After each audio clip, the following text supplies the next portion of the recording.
दोस्तों नमस्कार। दोस्तों, आज की क्लास में हम UP TET upper primary social studies के प्रीवियस ईयर क्वेश्चंस का 7th वीडियो स्टार्ट करने जा रहे हैं। तो जिन लोगों ने अभी तक चैनल सब्सक्राइब नहीं किया है, चैनल को सब्सक्राइब कर लें, बेल आइकन दबा दें ताकि जैसे ही नया वीडियो अपलोड हो उसकी जानकारी आपको मिल जाए। स्टार्ट करते हैं। फर्स्ट क्वेश्चन है, कौन सा देश दक्षिण सार्क का सदस्य नहीं है? सार्क के बारे में जान लेते हैं पहले। एक से अधिक भी क्वेश्चन सार्क में आ सकते हैं। सार्क, इसका काठमांडू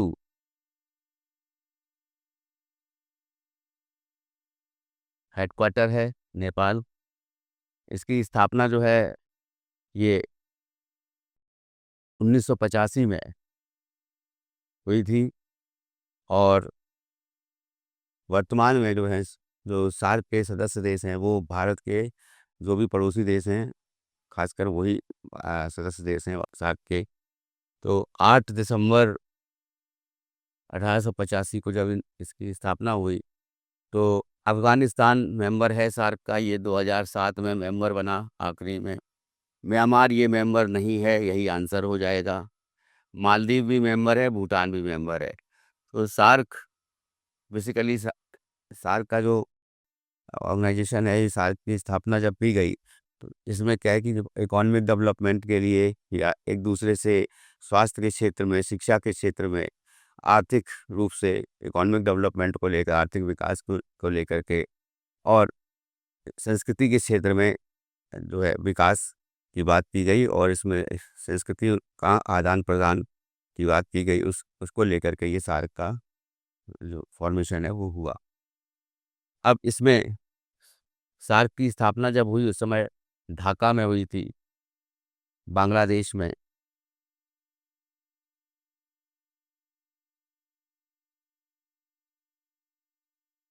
सदस्य देशों में पहला तो भारत ही है, सदस्य है। दूसरा सदस्य पाकिस्तान है। आगे तीसरा नेपाल है। चौथा भूटान है। पांचवा बांग्लादेश है। छठवां है श्रीलंका। उसके बाद सातवां है मालदीव और आठवां है अफगानिस्तान, अफगान। तो ये 8 देश जो हैं ये मेंबर हैं सार्क के। नेक्स्ट आते हैं। नेक्स्ट है, नागरिक सुरक्षा संगठन की स्थापना किस वर्ष की गई? In which year was the civil defence organisation established? ये 1962 में की गई। इसका आंसर सी हो जाएगा। 6 दिसंबर 1962 में इसकी स्थापना की गई।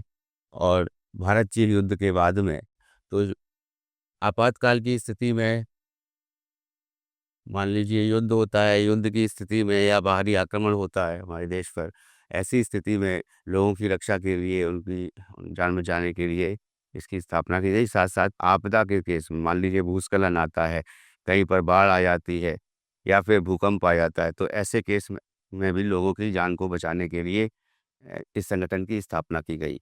साथ साथ में जो इकोनॉमिक क्षति है या कह सकते हैं आर्थिक क्षति को रोकने के लिए, उसको भी जो है इकोनॉमी पॉइंट ऑफ व्यू से भी देखा जाए तो आर्थिक क्षति जो है उसको कम करने के लिए, उसको रोकने के लिए भी इसकी स्थापना की गई। तो इसका उद्देश्य में जो है आर्थिक क्षति हुई आती है। नेक्स्ट आते हैं, बाल कल्याण से संबंधित अंतर्राष्ट्रीय संस्था है। तो बाल कल्याण से संबंधित अंतर्राष्ट्रीय संस्था ये यूनिसेफ है। आईएलओ इसकी ये जो है इसका जेनेवा में हेडक्वार्टर है, अंतर्राष्ट्रीय इंटरनेशनल लेबर ऑर्गेनाइजेशन। और WHO वर्ल्ड हेल्थ ऑर्गेनाइजेशन ये स्वास्थ्य को लेकर संस्था है पूरे विश्व में।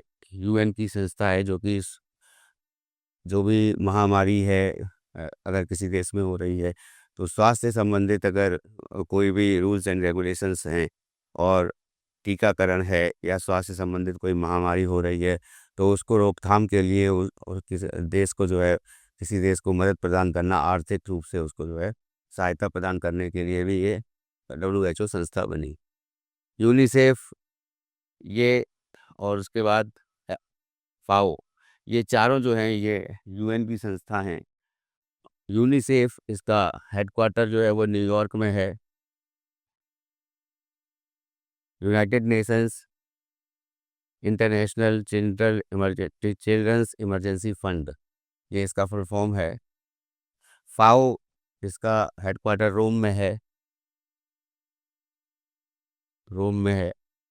और फूड एंड एग्रीकल्चर ऑर्गेनाइजेशन, ये बेसिकली जो भी फूड से रिलेटेड, जैसे मान लीजिए कौन से देश ने जो किसी फसल का जो है कितना उत्पादन किया, तो सबसे अधिक उत्पादन करने वाला देश कौन सा है, या फिर कौन कौन सी खाद जो हैं, जो बायो फर्टिलाइजर्स में उनको कैसे उनको यूज़ करना, या जो भी कृषि के क्षेत्र में जो भी अ, नए जो एक कह सकते हैं कि जो रिसर्च हो रही है, तो उनके उन रिसर्च चीज़ के आधार पर जो है जैसे नए हाइब्रिड बीजों का इस्तेमाल, या फिर सिंचाई के क्षेत्र में जो है उस विकास होना, तो ये सभी चीज़ें जो है कृषि के क्षेत्र में ये फाओ के अंडर में आती हैं। पूरी वैश्विक संस्था है, ये UN की संस्था है।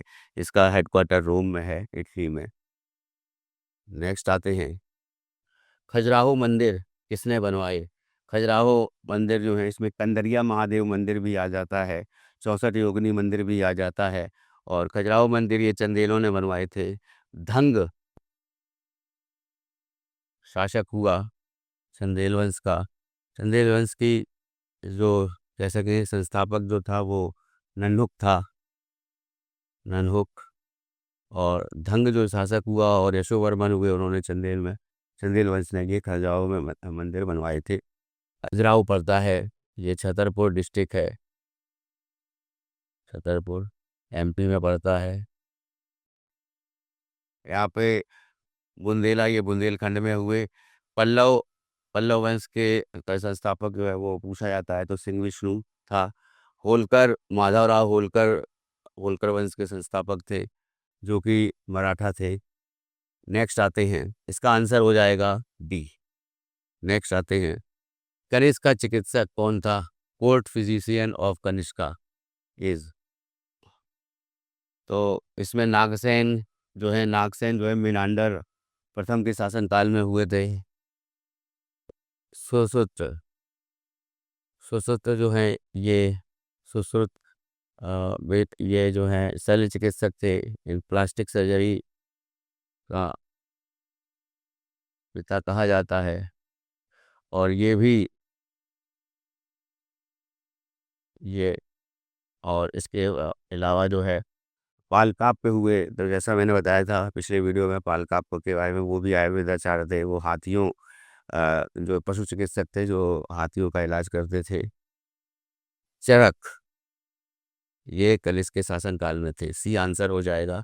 अश्वघोष, ये जब चौथी बौद्ध संगति हुई थी कनिष्क के शासनकाल में कुंडनवल में कश्मीर में, तो उस समय जो है अश्वघोष को उस बौद्ध संगति का, चौथी बौद्ध संगति का उपाध्यक्ष बनाया गया था, और वसुमित्र को जो है अध्यक्ष बनाया गया था।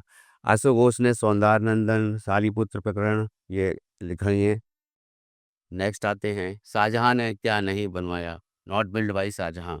ताजमहल शाहजहां ने बनवाया। लाल किला, दिल्ली का लाल किला शाहजहां ने बनवाया। और आगरा का लाल किला ये अकबर ने बनवाया था, आगरा था अकबर ने। उसके बाद जामा मस्जिद दिल्ली में, ये भी शाहजहां ने बनवाई। तो ये तीनों जो हैं शाहजहां ने बनवाए। बुलंद दरवाज़ा फतेहपुर सीकरी में निर्माण किया इसका अकबर ने। आंसर हो जाएगा डी वाला, जो नहीं बनवाया पूछा गया है तो डी वाला आंसर हो जाएगा। नेक्स्ट आते हैं, असहयोग आंदोलन कब हुआ? Non cooperation movement started in. तो नॉन कॉपरेशन मूवमेंट जो था इसके बारे में जान लीजिए। गांधी जी द्वारा चलाया गया ये आंदोलन था, और ये 1 अगस्त 1920 को ये स्टार्ट हुआ था।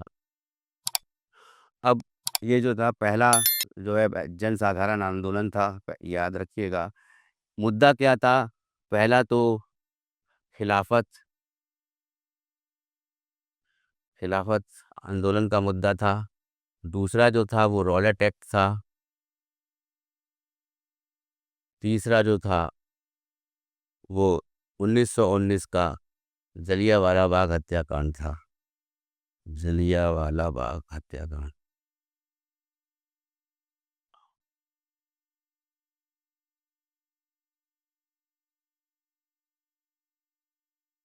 अब सबसे पहले हम बात करते हैं खिलाफत क्या था। तो उस समय 1914 की बात है और उस समय जो है प्रथम विश्व युद्ध स्टार्ट हुआ था। तो प्रथम विश्व युद्ध के समय में जो खलीफा होता था तुर्की का, वो पूरे जो जितने भी मुसलमान हैं, मुस्लिम समुदाय हैं, उनका जो है मुख्य बोला जाता था, सबसे ऊपर खलीफा बोला जाता था। तो उसको अपदस्थ कर दिया था अंग्रेज़ों ने, ब्रिटेन ने। और टर्की का खलीफा जो था, और इस कारण जो है ये खिलाफत का मुद्दा जो था ये भी एक तरह से खिलाफत आंदोलन स्टार्ट हुआ था। उसके बाद रॉलेट एक्ट जो है ये मार्च में आता है। मार्च 1919 में ये रॉलेट एक्ट आता है, और इसके तहत जो है इसको काला कानून बोला जाता है, क्योंकि अंग्रेज़ों द्वारा लाया गया ये कानून जो है किसी को भी शक के आधार पर, संदेह के आधार पर जेल में डाल देना, कि अगर किसी पर संदेह है कि वो क्रांतिकारी है या फिर ब्रिटिश हुकूमत के खिलाफ है, तो ऐसे में जो व्यक्ति होता था, कोई भी भारतीय था, उसको शक के आधार पर जेल में डाल दिया जाता था। तो इस कानून को जो तो इसका भी एक तरह से विरोध चल रहा था, और चलते हुए विरोध में सैफुद्दीन किचलू और डॉक्टर यशपाल, इनको गिरफ्तार कर लिया गया। और गिरफ्तार करने के बाद में उस समय जो है इसी को लेकर के 1919 में, 13 अप्रैल 1919 में जलियांवाला बाग में एक सभा बुलाई जाती है, और उस सभा में जो है वो लोग मीटिंग कर रहे होते हैं। तभी जनरल डायर आता है, और जनरल डायर जो है इस जलियांवाला बाग का एक ही गेट होता है, और वहाँ पर खड़े होकर के बिना इनको चेतावनी दिए गोलियां चलवा देता है। तो हज़ारों लोग जो है वो मर जाते हैं। तो इसको जो है जलियांवाला बाग 1919 को जब ये कांड होता है, तो जलियांवाला बाग हत्याकांड कहा जाता है। और जनरल डायर जो है वो उस समय वहाँ वहाँ पर जो है नियुक्त होता है अंग्रेज़ों की तरफ से। अब यहाँ पे बात आती है कि एक और इम्पोर्टेंट क्वेश्चन बनता है कि किसने नाइटहुड की उपाधि वापस कर दी थी। ये भी क्वेश्चन आता है कि किसने जलियांवाला बाग हत्याकांड के बाद में नाइटहुड की उपाधि वापस कर दी थी। तो वो थे रविन्द्रनाथ टैगोर, इसको याद रखिएगा। अब इसी टाइम पे जो है ये 3 प्रमुख मुद्दे थे जिस पर जो है असहयोग आंदोलन स्टार्ट होता है, और ये अहिंसक आंदोलन होता है। अहिंसक पूरी तरह से गांधी जी जो हैं इसको देख रहे होते हैं, और तभी जो है ये चल रहा होता है। और उसमें जो है जवाहरलाल नेहरू, मोतीलाल नेहरू, चित्तरंजन दास, और जितने भी मुख्य मुख्य जो नेता थे कांग्रेस के, वो भाग लेते हैं। 5 फरवरी 1922 को एक घटना घटती है जिसको चौरी चौरा कांड कहा जाता है। तो एक पुलिस स्टेशन होता है, तो क्या होता है, भीड़ जो है वो जो है जा रही होती है, तो उसमें पुलिस से और एक तरह से जो भीड़ होती है, या जो आंदोलन कर रहे होते हैं लोग, तो उन आंदोलनकारियों के बीच में जो है कि एक तरह से टकराव हो जाता है। और इससे क्या होता है कि जो पुलिस स्टेशन है, उस पुलिस स्टेशन में जो 22 पुलिसकर्मी होते हैं, उनको जो है जला दिया जाता है, या उनको उनको जो है वो पुलिस स्टेशन जला दिया जाता है। तो उसके बाद जो है ये हिंसा का रूप धारण कर लेती है। ये असहयोग आंदोलन जो है ये हिंसा का रूप धारण कर लेता है। तो जैसे जो है गांधी जी आहत होते हैं, और उसके बाद जो है ये बारदोली में होते हैं। उस समय ये भी पूछा जाता है कहाँ कहाँ पर जो है इन्होंने असहयोग आंदोलन वापस लिया, तो बारदोली में उस समय ये प्रेजेंट होते हैं। और 12 फरवरी 1922 को ये आंदोलन वापस ले लिया जाता है गांधी जी द्वारा, जिसमें गांधी जी की बहुत भर्त्सना की जाती है, क्योंकि आंदोलन बहुत अच्छा जा रहा था। लेकिन जो कि हिंसा हो गई थी, जो कि गांधी जी के नियमों जो उनके जो आदर्श थे, उनके खिलाफ थी, तो इसीलिए जो है इसको वापस ले लिया जाता है गांधी जी द्वारा। आंसर इसका 1920 है। नेक्स्ट आते हैं, किस राज्य की सीमा बांग्लादेश से नहीं मिलती है। तो बांग्लादेश जो है यहाँ मैप पे आप देख लीजिए, ये वेस्ट बंगाल है।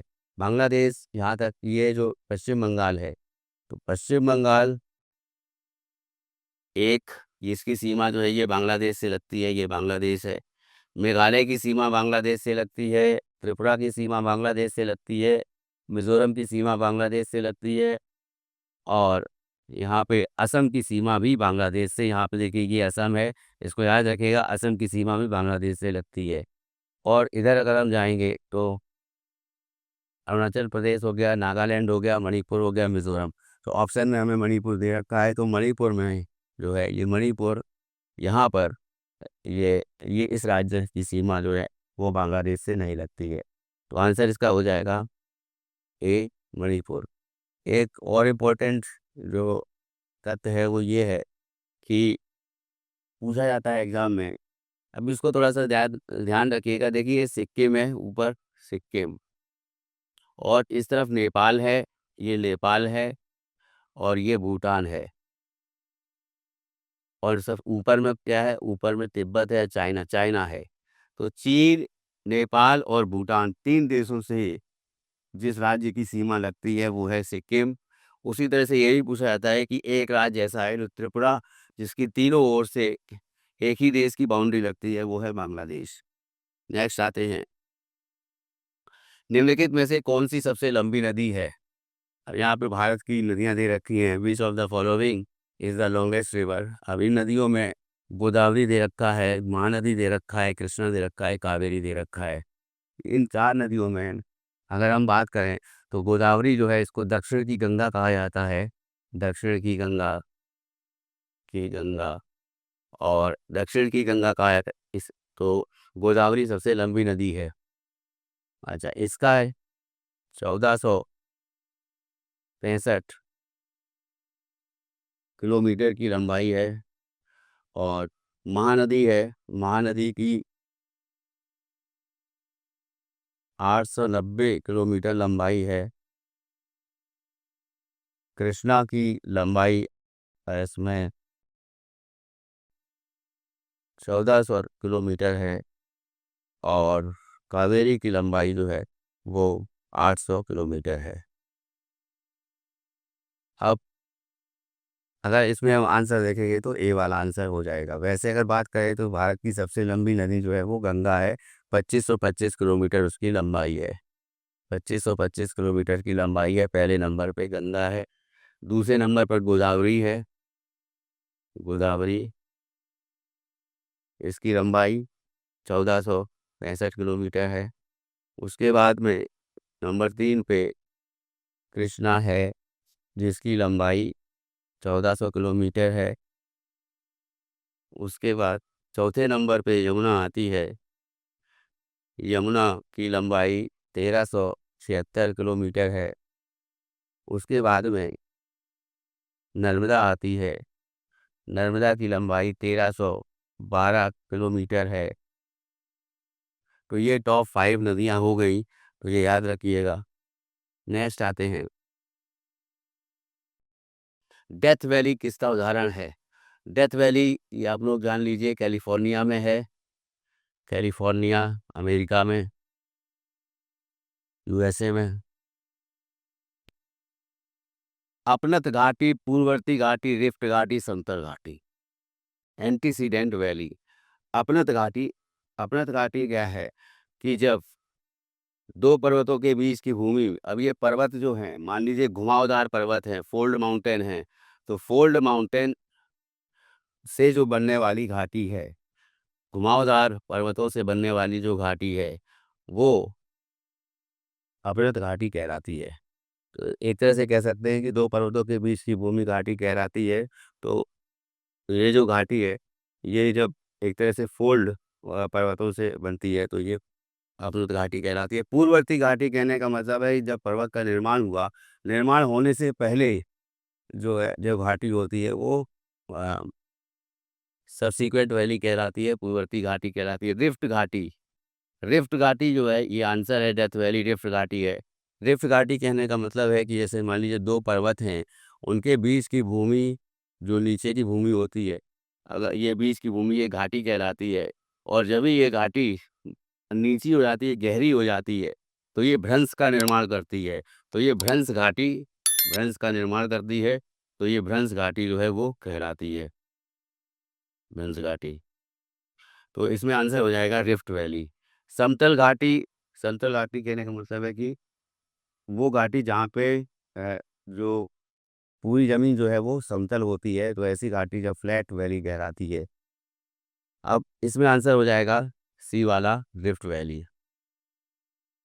और बेसिकली घाटी का फॉर्मेशन जो होता है, क्या जब फॉल्ट होते हैं, मान लीजिए एक भूमि है और ये उसके बीच में ये धँस जाती है भूमि, और ये धँसाव धँसाव जो है वो क्यों होता है?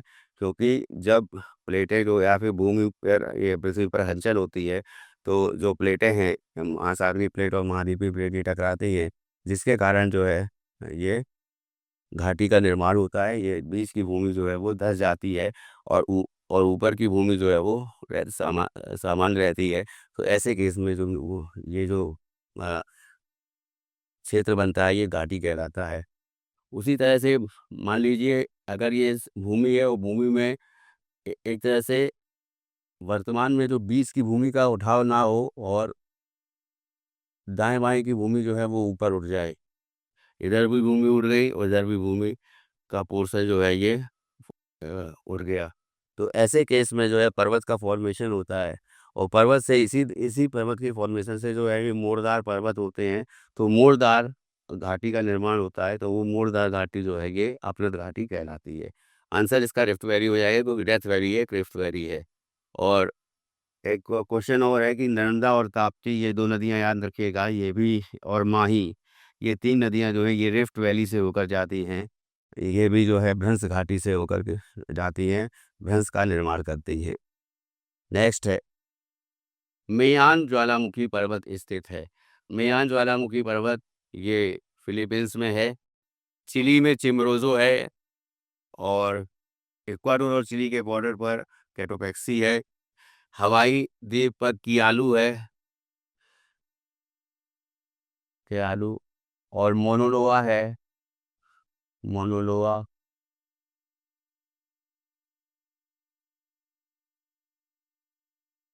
मोनोलोआ।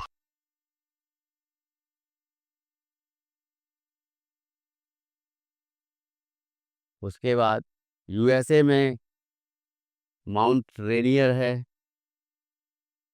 Mount Rainier, Rainier. और साथ में यहाँ पर यूएसए में कैलिफोर्निया में, माफ़ कीजिएगा, माउंट रेनियर के साथ साथ वाशिंगटन में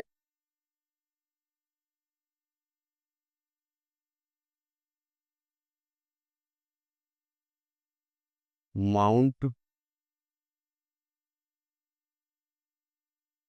हेलन है, माउंट हेलन है।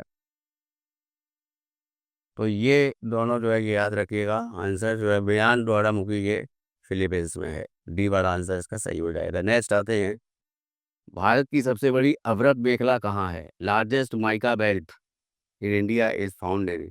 तो माइका बेल्ट जो है ये सबसे ज़्यादा अभ्रक कोडरमा में पाया जाता है, झारखंड में, कोडरमा। ये याद रखिएगा, कोडरमा का नाम, कोडरमा में अभ्रक पाया जाता है, झारखंड में सबसे ज़्यादा भंडार भी वही है अभ्रक के। तो हजारीबाग गया मुंगेर इसका हो जाएगा, क्योंकि ये झारखंड में आता है और मुंगेर बिहार में आता है। तो ये बेल्ट जो है ये अ, अभ्रक की मेखला कही जाती है। नेक्स्ट आते हैं, कौन सा जोड़ा गलत है? Which pair is incorrect? London यहाँ पे एक शहर दे रखा है, और भी नदियों के किनारे वो शहर बसा है, वो दे रखा है। तो लंदन थेम्स नदी के किनारे बसा है, ये सही है। पेरिस ये डैन्यूब नदी के किनारे बसा है, ये गलत है। सीन नदी के किनारे पेरिस बसा है, इसको याद रखिएगा, सीन नदी के किनारे पेरिस बसा है।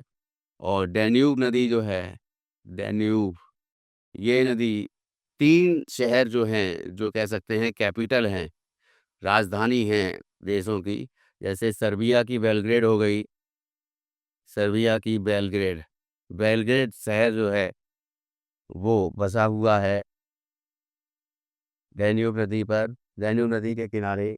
दूसरा जो है बेलग्रेड का, ये हंगरी है। हंगरी शहर देश जो है उसका, बुडापेस्ट जो है उसकी राजधानी है, बुडापेस्ट। वो भी बसा हुआ है डैन्यूब नदी पर। और वियना, वियना ये भी बसा हुआ है, ये ऑस्ट्रिया की राजधानी है, ऑस्ट्रिया। तो ये तीन शहर जो हैं ये डैन्यूब नदी के किनारे बसे हुए हैं। न्यूयॉर्क हडसन नदी के किनारे बसा हुआ है, ये भी सही है। और दिल्ली यमुना नदी के किनारे बसा हुआ है, ये भी सही है। आंसर इसमें हो जाएगा बी वाला, ये जो है थोड़ा गलत है। नेक्स्ट आते हैं, वायु की गति मापने का यंत्र है। तो instrument to measure wind speed, speedometer गाड़ियों में लगा होता है।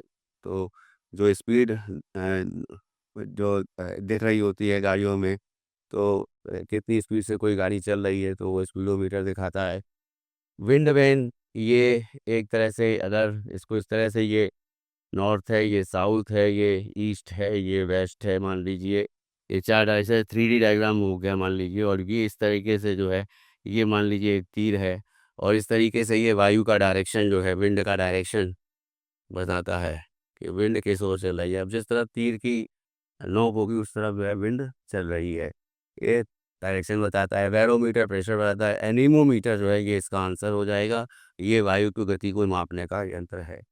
नेक्स्ट आते हैं, कोयले का सर्वाधिक उपयोग होता है। Coal is mainly used for, देखिए कोयले का सर्वाधिक उपयोग जो है वो 70% से 80% जो योग प्रयोग होता है वो ऊर्जा उत्पादन में होता है, पावर जनरेशन में होता है, बिजली के उत्पादन में ये प्रयोग होता है सबसे ज़्यादा।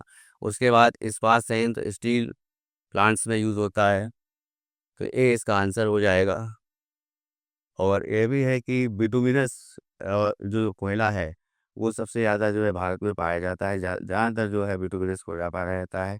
लिग्नाइट, ये भी पूछा जाता है। लिग्नाइट जो है इस ये प्रकार का कोयला ये तमिलनाडु में पाया जाता है। नेवली, नेवली याद रखिएगा, नेवली में पाया जाता है, स्थान है तमिलनाडु में। और एंथ्रासाइट कोयला, एंथ्रासाइट ये जो कोयला है जिसको बेस्ट कोल बोलते हैं, जिसमें कार्बन का परसेंटेज सबसे ज़्यादा होता है, 90% के आसपास होता है, 30 to 40% के आसपास डिग्नाइट होता है। विटोमिनस बीच का पोर्शन होता है, जैसे 75%, 60 से 75%। तो एंथ्रासाइट कोयला जो है याद रखिएगा, ये जम्मू कश्मीर में ही केवल पाया जाता है। नेक्स्ट आते हैं, इसका आंसर हो जाएगा ए वाला, ऊर्जा उत्पादन। बेलाडीला खदान, Bailadila mine is known for, Bailadila लो है इसकी खान है, आयरन ओर है, तो लौह अयस्क की खान इसको कहा जाता है बेलाडीला, ये छत्तीसगढ़ में है। अब्रक मैंने बताया अभी, कोडरमा में पाया जाता है। सोना कोलार सोने की खान है, जो बहुत पुरानी खान है। दो खानें जो बहुत पुरानी है, हड़प्पा काल की है, याद रखिएगा। एक तो तांबा की खान है, जो तांबा पाया जाता है खेतड़ी में, तो खेतड़ी की जो राजस्थान में जो खान है, तो वहाँ से जो तांबा निकाला जाता है, तो वो हड़प्पा का कालीन खान है। उसी तरीके से कोलार जो सोने की खान है, 99% जो कह सकते हैं कि जो सोना है वो कोलार सोने की खान कर्नाटक में है, वहाँ से वो निकाला जाता है। उसके बाद अनंतपुर में भी जो है आंध्र प्रदेश में कुछ अ, जो सोना है वो भी वहाँ पर पाया जाता है। हीरा की बात करें तो पन्ना, सभी को पता है कि पन्ना जो है वो मध्य प्रदेश में है, वो हीरे की खान है। उत्तर प्रदेश की अगर बात करें तो उत्तर प्रदेश में बांदा, याद रखिएगा, बांदा में जो है हीरा मिलता है। नेक्स्ट आते हैं, अमेरिका के मैदानी इलाकों में चलने वाली गर्म, सूखी और धूल भरी हवा को कहा जाता है hot, dry, dusty wind. In USA plains is called, तो ये है ब्रेक रोलर, ब्रेक रोलर ये है, रोलर ये है यूएसए में। ब्रेक फील्डर ये चलती है ऑस्ट्रेलिया में। और सिराको ये सहारा मरुस्थल है, सहारा में चलती है, सहारा मरुस्थल। और मिस्टर, मिस्टर ये फ्रांस में चलती है, फ्रांस। ठंडी हवा है ये, स्थानीय पवन है ये सभी। तो ऊपर की 3 जो है ये गर्म है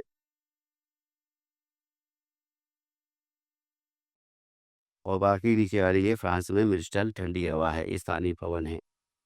नेक्स्ट आते हैं, अचल संधि कहाँ होती है? अचल संधि यानी इमूवेबल जॉइंट्स। तो हमारे जो स्केलेटन पार्ट्स है, जो बॉडी है, इसमें जैसे मान लीजिए शोल्डर है या फिर नी है, घुटना है, तो ये सभी जो है चलायमान होती है, मूवेबल होती हैं। या मान लीजिए उंगलियों में ये हड्डियां हैं, तो ये सभी चलायमान हड्डियां हैं। अचल हड्डियां जो है ये चलायमान नहीं होती हैं, ये स्कल में होती हैं, कपाल में, खोपड़ी में। तो इसका आंसर हो जाएगा बी, कपाल। नेक्स्ट आते हैं, रक्त की शुद्धि कहाँ होती है? Blood purification. ये ब्लड प्यूरिफिकेशन अकर्स इन, तो जैसा कि हम लोगों को पता है, ब्लड की जो शुद्धि है, या फिर कह सकते हैं कि ब्लड प्यूरिफिकेशन जो है ये किडनी में होता है। तो किडनी के द्वारा होता है, गुर्दा, और इसकी यूनिट होती है नेफ्रॉन। ये भी पूछा जाता है, नेफ्रॉन ये किडनी की यूनिट होती है। न्यूरॉन ये ब्रेन की यूनिट, ब्रेन में होता है न्यूरॉन। हृदय ये ब्लड को एक जगह, बॉडी, पूरी बॉडी में जो है अम, जाता है ब्लड, हृदय के द्वारा पंप करता है ब्लड को। अमाशय ये पाचन क्रिया होती है अमाशय में। फेफड़े जो है ये रेस्पिरेशन करते हैं। नेक्स्ट आते हैं, क्रमिक पुस्तक मालिका। क्रमिक पुस्तक मालिका किसने लिखी? हु रोड क्रमिक पुस्तक मालिका? क्रमिक पुस्तक मालिका ये हिंदुस्तानी शास्त्रीय संगीत की पुस्तक है। हिंदुस्तानी शास्त्रीय संगीत की पुस्तक है, शास्त्रीय संगीत। और ये लिखी भातखंडे जी ने, पंडित विष्णु नारायण भातखंडे। भातखंडे जो इंस्टीट्यूट है वो अ, उत्तर प्रदेश में लखनऊ में ही स्थित है। तो इसका आंसर हो जाएगा ए, संगीत की पुस्तक है ये कवि पुस्तक मालिका। नेक्स्ट आते हैं, संगीतमय वेद कौन सा है? तो संगीतमय वेद ऋग्वेद, सामवेद, यजुर्वेद, अथर्ववेद। माफ कीजिएगा, ऋग्वेद जो है ये सबसे पहले ये वेद हुआ।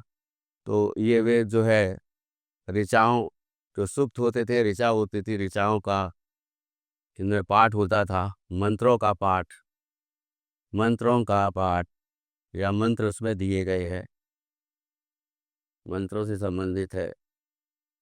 ऋग्वैदिक कालीन सभ्यता, जैसा कि हम लोग को पता है, 1500 से 600 ईसा पूर्व ये वैदिक सभ्यता बोली जाती है, वैदिक सभ्यता। और इसमें ऋग्वैदिक कालीन सभ्यता 1500 से 1000 है, ईसा पूर्व है। और 1000 से 600 जो है उत्तरकालीन, 600 ईसा पूर्व उत्तरकालीन वैदिक सभ्यता आती है।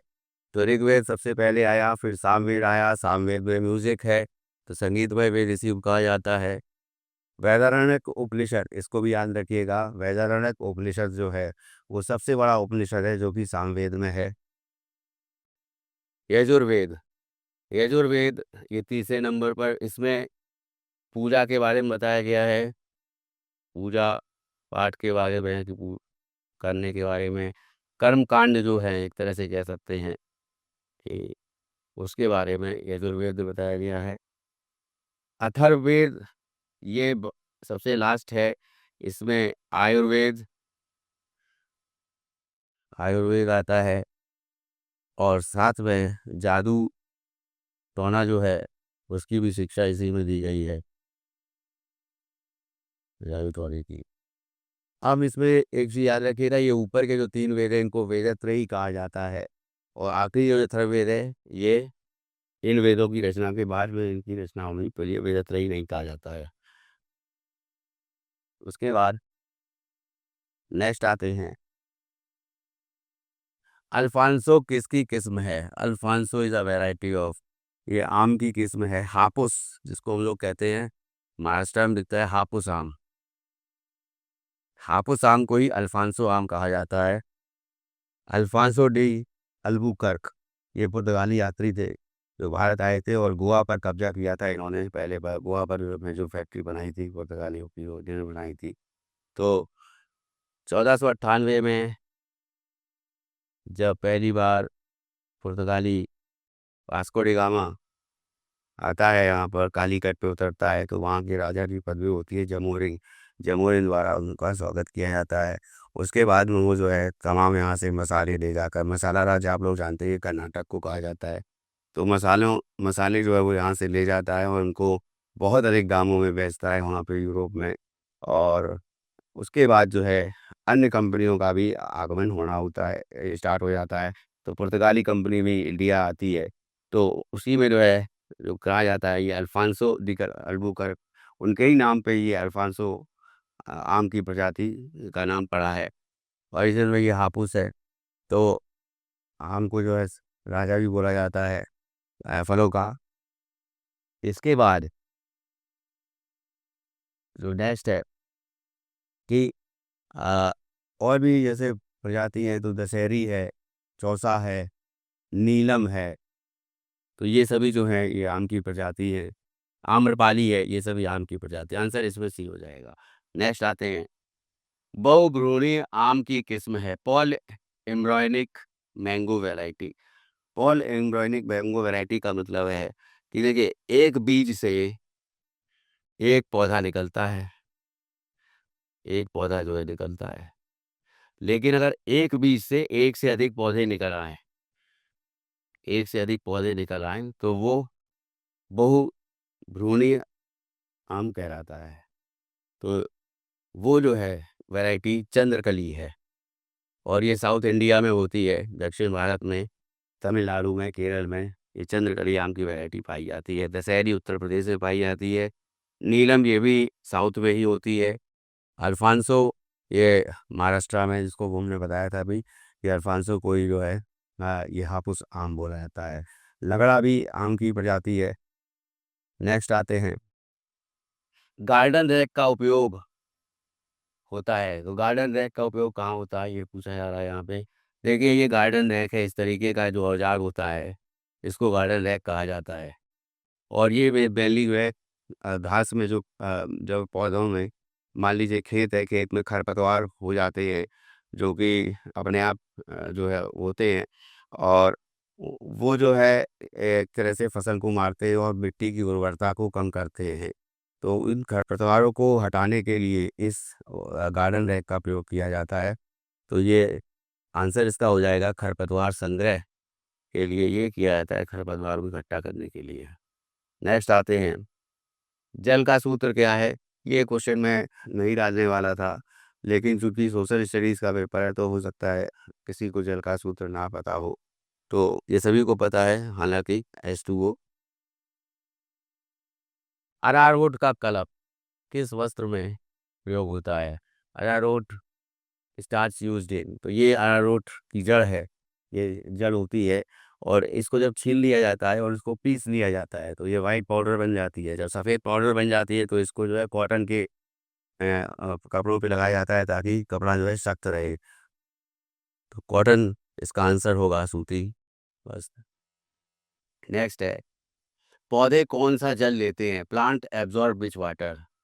तो मान लीजिए ये एक पौधा है और यहाँ पर ये जड़ें हैं, तो रूट्स जो हैं, रूट्स में पोर्स होते हैं, छोटे छोटे छेद होते हैं। इन पोर्स के द्वारा जो मिट्टी है उसमें मान लीजिए जल गया, वर्षा का जल गया, या फिर जल कोई भी सिंचाई हो, सिंचाई से जो है हम लोग सिंचाई करते हैं नलकूप से या कुओं से या तालाबों से, तो सिंचाई नहरों से। तो सिंचाई से क्या है, ये जल अगर नीचे आता है मिट्टी के, तो मिट्टी में नीचे ये जो है ह्यूमिडिटी बढ़ा देता है, और मिट्टी के नीचे जब ये जम जाता है तो ये रूट्स के द्वारा, रूट्स में पोर्स होते हैं, तो उनके द्वारा जो है ये अपने आप जो है इसमें आ जाता है। फिर धीरे धीरे ये रूट्स के द्वारा ये बाकी पेड़ के बाकी जो टहनियाँ हैं तो उनमें भी ये जल जाता है। तो बाकी जो पेड़ के जो जैसे स्टेम हो गया, तो इस ये तना, तो जो मूवमेंट ऑफ वाटर होता है वो एक तरह से वो रूट्स के द्वारा होता है, रूट्स में जो पोर्स होते हैं उसके द्वारा होता है। तो भूमि से जो है ये पोर्स में जाना, ये कैपिलरी एक्शन कहलाता है। तो गुरुत्वीय नहीं है इसमें आंसर, केशिका कैपिलरी ये आंसर हो जाएगा इसका। आंतःगामी भी नहीं होगा, हाइग्रोस्कोपिक कोई नहीं। गुल्ली डंडा खरपतवार है, फेलरिस माइनर इज बीट ऑफ। ये खरपतवार जो है ये पतली जो है लंबी इसकी पतली पत्तियां होती है। तो ये पतला पौधा होता है और ये गेहूं या भी जो खेत होते हैं उनमें पाया जाता है। तो ये गुल्ली डंडा खरपतवार इसको कहा जाता है, ये गेहूं के खेतों में होता है। तो डी इसका आंसर हो जाएगा। नेक्स्ट आते हैं, बीज नमी प्रतिशत होना चाहिए, बीज में सीड में मॉइस्चर कितना होना चाहिए। तो सीड में मॉइस्चर जो है बीज में वो 8 से 10% मॉइस्चर ह्यूमिडिटी होनी चाहिए, 8 से 10%, ए इसका आंसर हो जाएगा। नेक्स्ट है, भूक्षरण यानी सॉइल इरोजन का कारक नहीं है, यानी सॉइल इरोजन किस किस के कारण होता है और इनमें से कौन एक नहीं है, not a factor of soil erosion. तो जल जो है वो कारक है, वाटर जो इरोजन होता है वायु से भी होता है। तृण रहित खेती कहने का मतलब है कि जो एक तरह से बेयर लैंड होती है या फिर कह सकते हैं उपजाऊ मिट्टी नहीं होती है, तो इसमें भी ये भी जो है एक तरह से क्षरण के कारण होता होगा। तो इसमें भी जो है वायु अपर्दन या फिर जल अपर्दन होता है, तो भूमि अपर्दन होता है। विपरीत जुताई, रिवर्स प्लगिंग। देखिए विपरीत जुताई क्या है कि एक तरह से मिट्टी को जो है एक कन्वेंशनल तरीका होता है और उसका नॉन कन्वेंशनल होता है।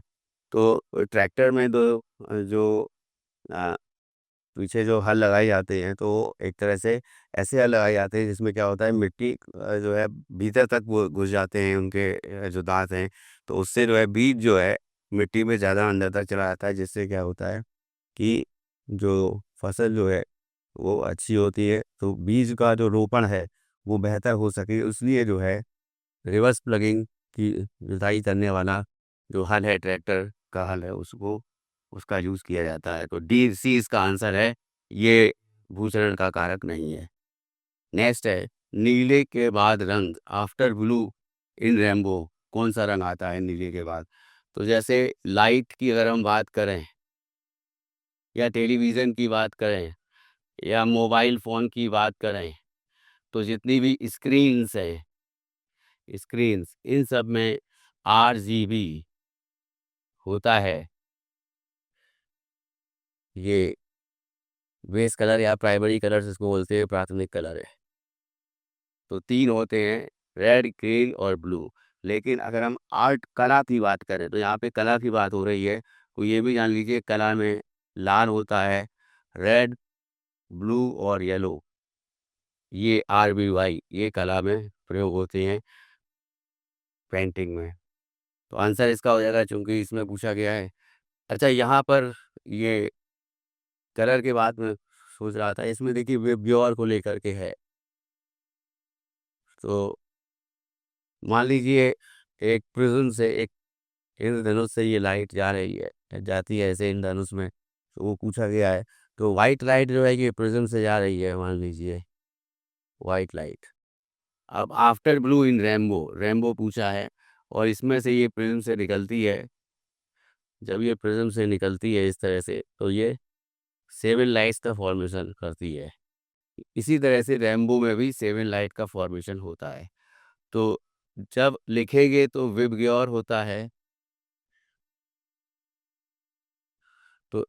तो इसमें पूछा है नीले के बाद, नीले के बाद जो है यहाँ पे अगर हम इस तरफ से चलेंगे, आर ऊपर आएगा, रेड ऊपर आता है, वी नीचे आता है, violet, indigo, blue, green, yellow,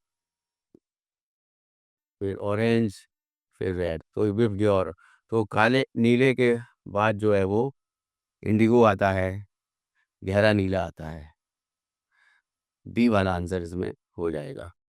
next है, रस्किन बॉन्ड के अनुसार कला क्या है।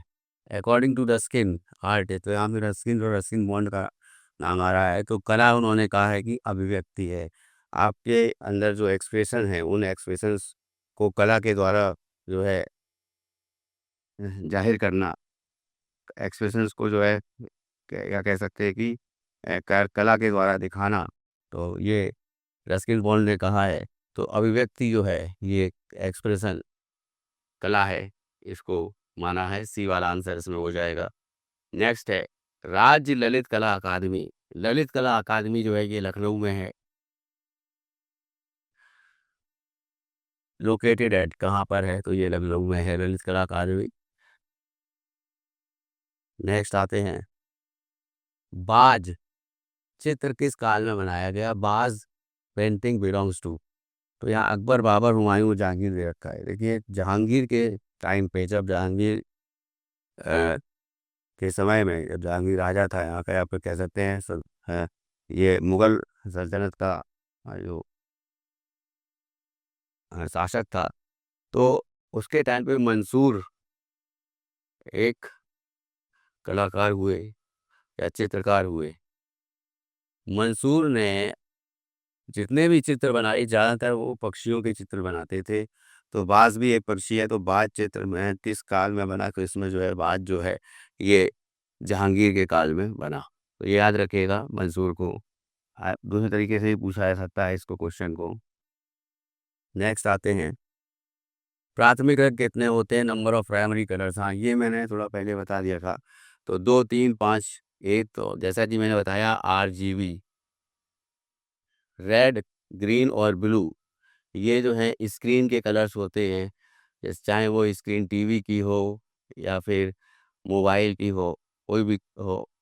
और या कह सकते हैं जो लाइट रे पड़ रही है, सनलाइट, सनलाइट और सनलाइट के बाद जो कलर फॉर्मेशन होता है वो RGB प्राइमरी कलर बोले जाते हैं।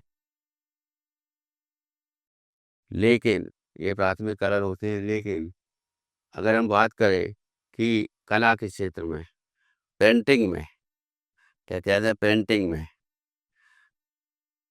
इसमें रेड, ब्लू और येलो, RBY, ये जो है ये 3 कलर जो है ये प्राथमिक कलर कहे जाते हैं। तो ये जो है 7th वीडियो था जिसमें अभी जो भी प्रीवियस ईयर क्वेश्चंस थे वो हमने करवाए। तो इसी तरीके से जो है अभी कंटिन्यू रहेगा। और ज़्यादातर क्वेश्चन जो हैं, जो रिपीटेटिव क्वेश्चंस हैं, मैं उनको दोबारा नहीं ले रहा हूँ। तो मैक्सिमम क्वेश्चन ज़्यादातर हमने कवर कर दिए हैं। और भी ज़्यादा से ज़्यादा 1-2 वीडियो और रहेंगे। उसके बाद हम प्रैक्टिस सेट्स को करेंगे कि जो कौन कौन से क्वेश्चन जो है जिनके आने की संभावना है आपको जानने चाहिए। तो इस वीडियो में इतना ही। बहुत बहुत धन्यवाद।